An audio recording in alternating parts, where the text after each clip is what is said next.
Aishling, when was the last time you played a league match? I can't even remember, do you? Proper league match, probably I'd say it was nearly 2 years now, because with COVID and everything, there was a bit of a block there for a while. So I was actually just talking to Jackie outside and we were trying to make it out. But I think it's been 2 or 3 years anyway since I've done a proper January to August. So I'm actually really looking forward to it now. It's been a nice break. I remember first game of the league at Ballyboden against Dublin. You scored an equaliser right in the last minute of the game. That must have been close to when you last played, or maybe that was a bit before. Yeah, I think that's it. That was 2 years ago now, was it? Yeah, no, that was actually amazing that year. That was probably the year before, actually. I ended up getting injured, COVID came, but yeah, we came very close to Dublin that day. But you know, league is league and championship is championship, so they're two different competitions, and it was great to come close to them that day, but unfortunately coming close isn't always good enough. You have to get over the line. But we did learn an awful lot of lessons that day.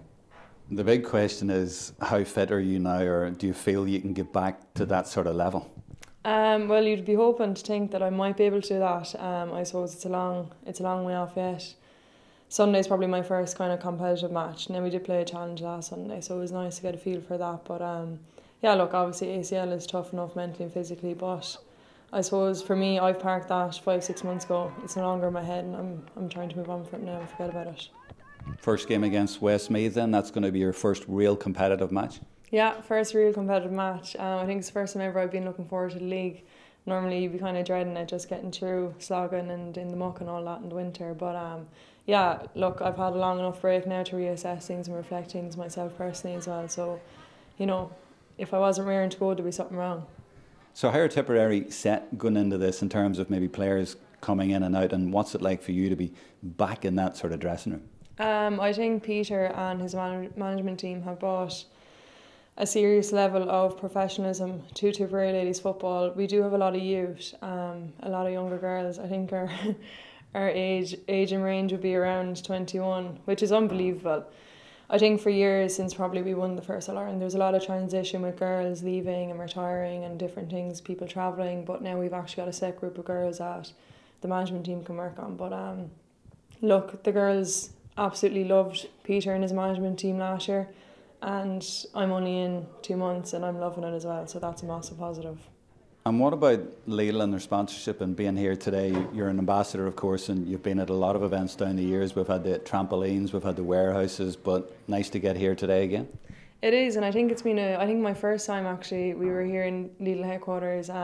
We've kind of been around the country since that. We were in Croke Park and we were in the warehouse there last year, but it's great to be back here where it all began, even for me personally as well. And it's been an unbelievable road for Lidl, you know, what they've done for girls across the country. And I even know my home school, I'm working in Cummer College, and this morning Orla Farmer is going into them this morning through their schools programme. So, you know, it's absolutely insane the way they're highlighting women in sport across Ireland, and long may it last.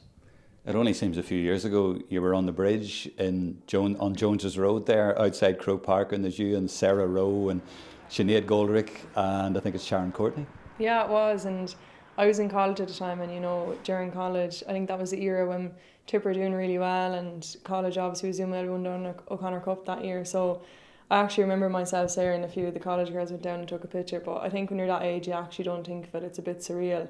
Whereas now I suppose you only be a year out and you look back and you actually think, geekers, that's mad, you know, being up on that bridge. But yeah, it's great. Obviously it's unbelievable for me to stand here as one of the ambassadors, but I suppose our job is the most important thing in promoting sport back home within our counties and across the provinces, and that's what we're here to do.